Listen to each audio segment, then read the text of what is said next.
नमस्कार, आप बिहार जंक्शन देख रहे हैं और मैं हूं आपके साथ दिव्या। और हमारे साथ जुड़े हैं हाईकोर्ट के अमृतांशु जी और इनसे सवाल पूछेंगे क्योंकि आज जो है सन ऑफ बिहार कहे जाने वाले मनीष कश्यप को बिहार से तमिलनाडु भेजा गया है और वो तमिलनाडु के लिए रवाना हो चुके हैं, तो इस पर सवाल पूछेंगे।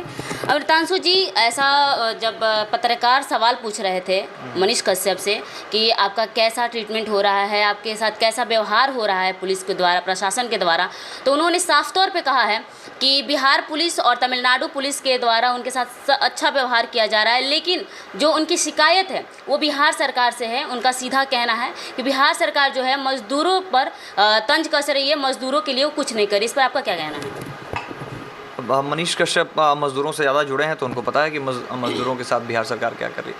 लेकिन हाँ, बात बिल्कुल सही है कि बिहार पुलिस ने उनको किस तरीके की तकलीफ़ नहीं दी है।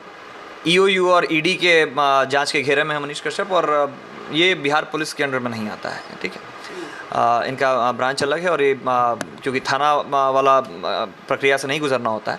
ईयू और ईडी का जो जांच है वो मेंटली टॉर्चर किया जाता है, उनसे बातें उगलवाई जाती हैं, उनको बहुत देर तक बैठाया जाता है, लेकिन उसमें फिजिकल टॉर्चर नहीं होता है। इसलिए रवैया कोई भी गलत नहीं है ईयू या ईडी का। इसमें हमारा भी वही राय है कि ईयू और ईडी का किस तरह का टॉर्चर होता है, मेंटली टॉर्चर में किस तरह से उनको टॉर्चर दिया जाता है? सवाल का घेरा इतना दिया जाता है। पहले तो उनको दस्तावेज जितने उनके पास बरामद होते हैं, अगर जिस बात पर एफआईआर होती है, ईडी इकोनॉमिक ऑफेंस के तहत जो भी एफआईआर करती है, या उनके पास जो भी प्रूफ और डॉक्यूमेंट्स उनके पास बरामद होते हैं, उनसे थोड़ा टेक्निकल क्वेश्चंस किया जाता है, ताकि क्वेश्चंस के घेरे में आकर अगर आप कुछ गलत बताने, प्रेशर हाँ, गलत अगर कोई बयान देना भी चाह रहे हैं तो आप अपने बातों में उलझ जाइएगा और वहीं से फिर उसके पॉइंट से ही इसको आगे के केस की प्रक्रिया शुरू की जाती है।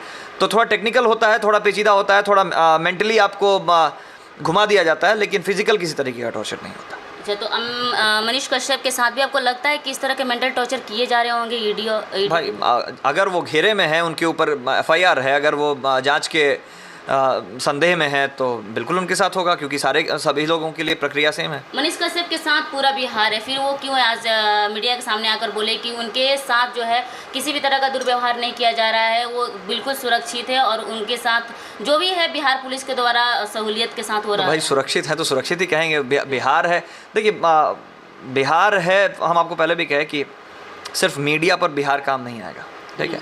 सिर्फ फेसबुक और ट्विटर पे बिहार है, आई सपोर्ट मनीष कश्यप काम नहीं आएगा। 23 तारीख को किसी एक राजनीतिक पार्टी ने बंद करवाया था जी। आपको लगता है जितना ट्रेंड आई सपोर्ट या वी सपोर्ट मनीष कश्यप का हो रहा, अगर उतने लोग उतर जाते हैं रोड पर तो बिहार बंद सफल हो गया होता जी। हर जगह 5 लोग, कहीं 4 लोग, कहीं 10 लोग मिलकर बंद कराने की कोशिश कर रहे हैं और फिर भी इस बंद को महा फेलियर घोषित कर दिया जाता है। तो अपने आप में मनीष कश्यप को भी सोचना चाहिए कि जो फेसबुक और चकाचौंध की दुनिया है ना, ये सिर्फ फेसबुक तक ही है। ये सब सिर्फ, आप एक पत्रकार हैं, अर्नब गोस्वामी भी थे जी। आपने देखा कि उनके साथ क्या सलूक हुआ था महाराष्ट्र में जी। उद्धव ठाकरे ने क्या सलूक किया था, तो क्या बदला? अर्नब गोस्वामी राज्यसभा सांसद हो गया? नहीं हुए। विधायक हो गया? नहीं हुए। अभी भी रिपोर्टिंग कर रहे हैं। तो रिपोर्टर हैं, आप इस बात को समझिए। सुधीर चौधरी हैं, अर्नब गोस्वामी, वैसे कई रूबिया क्या लियाकत हैं, उस तरीके कई रिपोर्टर्स हैं। वो रिपोर्टर्स हैं, पूरा भारत आपको देखता है। आपके अगर भाषा आपका अगर उनको अच्छा लगता है, आपका बोलने का तरीका अच्छा लगता है तो आपकी सराहना होती है। आपके लोग रोड पर उतरने के लिए तैयार नहीं होता है, बात समझिए। लेकिन मनीष कश्यप के लिए तैयार हुए लोग, तो हमने बताया ना कि संख्या कितनी थी। हमने कहा कि अगर जितने लोग फेसबुक और ट्विटर पर आपको सपोर्ट कर रहे थे, उतने लोग अगर रोड पर सही में उतर जाते हैं तो बंद हो जाता है। सिर्फ उनका गृह जिला जो है, उनका जो गाँव है वहाँ, क्योंकि उस गाँव के रहने वाले हैं, तो गाँव का दायित्व बनता है कि अपने गांव में अगर किसी के साथ भी गलत होगा तो गांव वाले खड़े हो जाते हैं। वहीं सिर्फ उनको देखने को आपको मिला। बाकी क्यों नहीं हुआ, इसके पीछे समझिए। पटना की पुलिस फोर्सेज 16,500 की है। पूरा पुलिस फोर्स का जो संख्या है वो 16,500। मनीष कश्यप को 6 पुलिस वाले ले जा रहे थे। इनके समर्थक कितने हैं? 10 लाख, 1 करोड़ के करीब, 10 मिलियन है ना शायद। आपको लगता है कि एक जिप्सी को घेरने में कितना समय लगता है पुलिस को या आम पब्लिक को?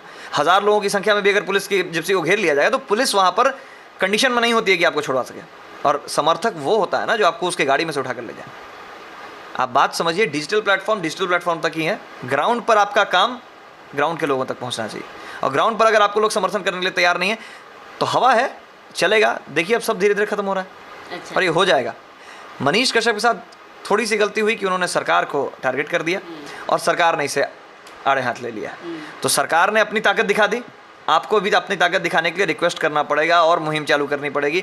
लोगों के घर घर जाकर उनको कन्विंस करना पड़ेगा कि मनीष कश्यप के लिए उतरना है। सरकार को इसकी ज़रूरत नहीं है, उसके पास उतने तंत्र हैं जो अपना वो जुगाड़ लगा लेती है आपको सप्रेस करने के लिए। क्या लगता है अभी ये तमिलनाडु गए हुए हैं मनीष कश्यप, उनके साथ थे, क्या होगा वहाँ पर, किस तरह का व्यवहार किया जाएगा, क्या लगता है? देखिए, यहाँ के बारे में तो हमने आपको बता दिया कि यहाँ ईडी के जांच घेरे में थे, तो यहाँ इनके साथ कुछ नहीं हुआ। जहाँ तक बात तमिलनाडु की है, तो तमिलनाडु में इन पर जो केस है वो अलग है। इन पर दंगा कराने का केस है, इन पर केस है 2 राज्यों को लड़वाने का। तो वहाँ की पुलिस का क्या रवैया है वो तो, क्योंकि साउथ हम कभी तमिलनाडु रहे नहीं है, वहाँ की पुलिस प्रशासन से हमारा कोई, वहाँ की भाषा भी अलग, भाषा अलग है, तमिल है, और वहाँ कोर्ट की जो प्रक्रिया है वो भी तमिल में ही है। तो यहाँ सबसे बड़ी दिक्कत तो वहाँ एक तो भाषा में लेकर आएगी कोर्ट प्रोसीजर्स में, और दूसरा ये कि वहाँ पुलिस क्या क्या रवैया रहता है वो तो मनीष कश्यप भी बताएंगे आने के बाद। तो हम लोग इसके ऊपर पहले कोई कटाक्ष नहीं कर, हो सकता है कि अच्छा रवैया रहा, क्योंकि साउथ पढ़े लिखे स्टेट्स में गिनती होता है, उनका लिटरेसी रेट अच्छा है, केरल तमिलनाडु इन लोगों का। तो अगर व्यवहारिकता में आए, अगर अच्छे से करे इनके साथ पूछताछ तो बढ़िया है, लेकिन अगर पुलिस अपने रवैये पर आई तो फिर तो मनीष कश्यप आने के बाद ही बताएंगे क्या उनके साथ होता है।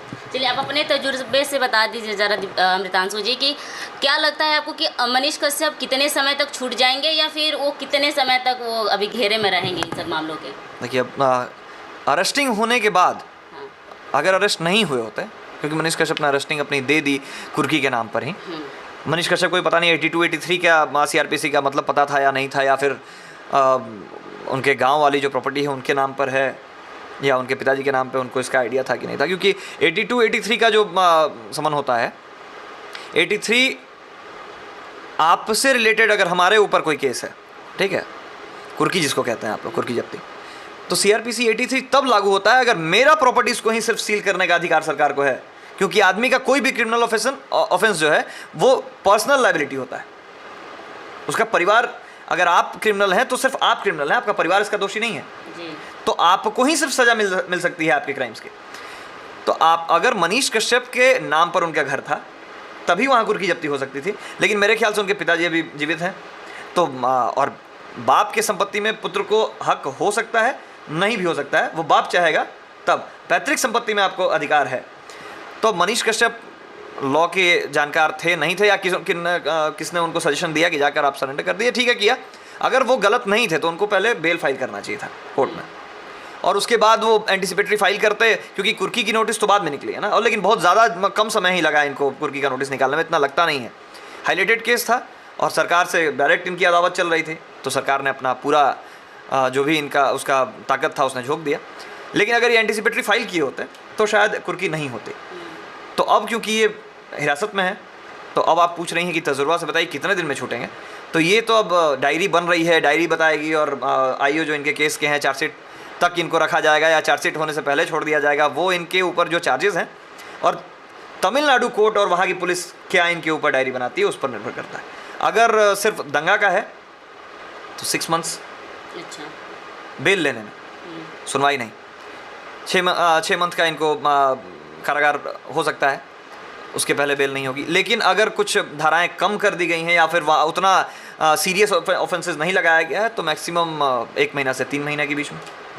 मनीष कश्यप का लगातार कहना है कि वो जो है तमिलनाडु का जो वीडियो है उन्होंने वायरल नहीं कराया है, उनका जितना वीडियो है अभी यूट्यूब पे पड़ा हुआ है, आप जाकर देख सकते हैं। आज मीडिया से बात करते हुए उन्होंने कहा है, तो आपको क्या लगता है कि कितना सच्चाई है मनीष कश्यप के बात में? नहीं, एक बात तो सच्चाई है कि मनीष कश्यप ने वो जो एक मॉर्फ वीडियो था जिसको तैयार किया गया था पर्पसफुली, उन्होंने बिना देखे बिना समझे शेयर कर दिया, बिना उसके बारे में जानकारी ली। ये मनीष कश्यप की गलती, क्योंकि आप एक पत्रकार हैं और पत्रकार से लोग उम्मीद करता है कि वो सही न्यूज़ दिखाएगा, आपको इन्वेस्टिगेट करना चाहिए था उस पर।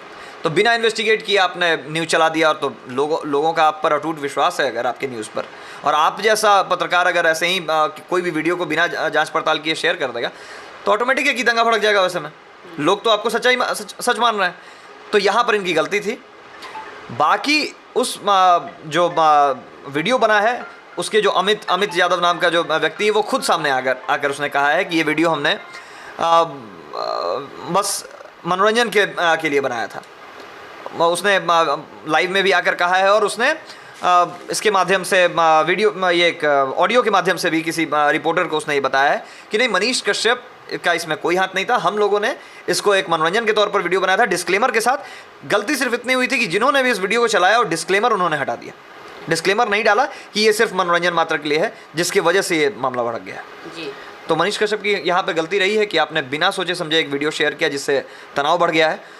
और बाकी जो वीडियोस हैं मनीष का हमको नहीं लगता है कि किसी पर्टिकुलर स्टेट के अगेंस्ट रहता है, लेकिन अब उन्होंने गलती की है तो गलती चाहे अनजाने में हो या फिर जानबूझकर, उसका जो भी नियम कानून के हिसाब से जो फैसला है वो तो आपको सहना पड़ेगा। चलिए जाते जाते एक और सवाल पूछेंगे अमृतांशु जी से।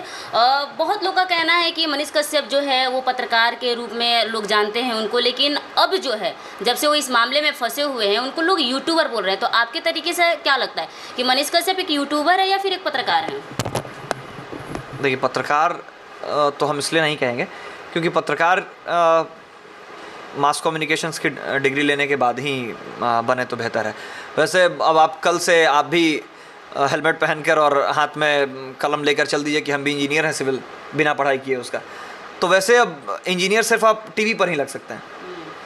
वेशभूषा धारण कर लेने से और उसके गेटअप में आ जाने से कल कोई पुलिस ऑफिसर का वर्दी पहन के चल दे और कहे कि कल से कि हम पुलिस में बिना क्वालिफाई किए हुए पीएससी और बिहार पुलिस का एग्जामिनेशन, तो फिर ये चीज़ें वहीं तक सही लगती हैं। हाँ ठीक है, क्योंकि इसमें किसी तरीके का आपको सर्टिफिकेट की ज़रूरत नहीं है। डिजिटल प्लेटफॉर्म पे आप कुछ भी कीजिए तो आप यूट्यूबर ही रहकर बन के रह सकते हैं। आपके पास सर्टिफाइड आप नहीं है पत्रकार, मास कम्युनिकेशन की डिग्री आपके पास नहीं है, अब वकालत की डिग्री आपके पास नहीं है, आप कोर्ट जाना शुरू कर दें कोर्ट पहनकर, तो वहाँ फिर आप क्या करिएगा? आपको कंडीशन तो अलग हो जाती है ना अमृतांशु जी। वहाँ पर कोर्ट पहन कर वकील चले जाइएगा, अगर हाई कोर्ट चले जाइएगा तो वहाँ पर आपको एंट्री नहीं मिलेगी। लेकिन यहाँ से भी लोग उतर जा रहे हैं और पत्रकार उतर जा रहे हैं क्योंकि देखिए आपको हमने क्या कहा कि यूट्यूबर कोट पहनकर भी उतर सकता है।